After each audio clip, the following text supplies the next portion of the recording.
वॾे वज़ीर Syed Murad Ali Shah corona vaccine न लॻाराईंदड़ सरकारी मुलाज़िमनि जी पघार बंदि करण जो हुकुम ॾेई छॾियो आहे। सैयद मुराद अली शाह चयो आहे त कोरोना वैक्सीन न लॻाराईंदड़ सरकारी मुलाज़िमनि जी जुलाई जी पघार बंदि कई वञे। रोज़ानो 1 लख डोज़ लॻाइण जो हदफ़ मुक़रर कयो वियो आहे।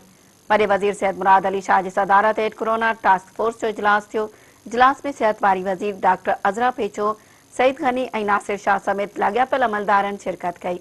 इजलास में वॾे वज़ीर मुराद अली शाह नाने खाते जे सेक्रेटरी खे हिदायत कई त कोरोना वैक्सीन न लॻाराईंदड़ सरकारी मुलाज़िमनि जी जुलाई जी पघार बंदि कई वञे।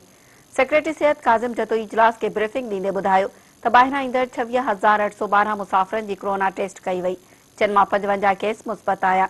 29 मई ते 4 मुसाफ़िरनि में इंडियन वायरस जी तस्दीक थी, जिन खे आइसोलेट कयो वियो आहे।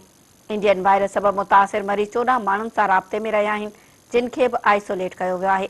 इजलास खे वधीक ॿुधायो वियो त सिंध में गुज़िरियल 30 ॾींहनि दौरान 392 ॼणा कोरोना वेझे फोत थिया आहिनि। हिन वक़्तु 77 मरीज़ वेंटिलेटर ते आहिनि, जिन मां 74 जो तालुक़ कराची सां आहे। सूबे में हिन वक़्तु ताईं कोरोना वायरस खां बचाव जा 15,50,553 डोज़ लॻाया विया आहिनि। उन मौक़े ते वॾे वज़ीर सैयद मुराद अली शाह माण्हुनि खे शनाख्ती कार्ड खणी वैक्सीनेशन सेंटर ते वैक्सीन लॻाराइण जी अपील कई आहे।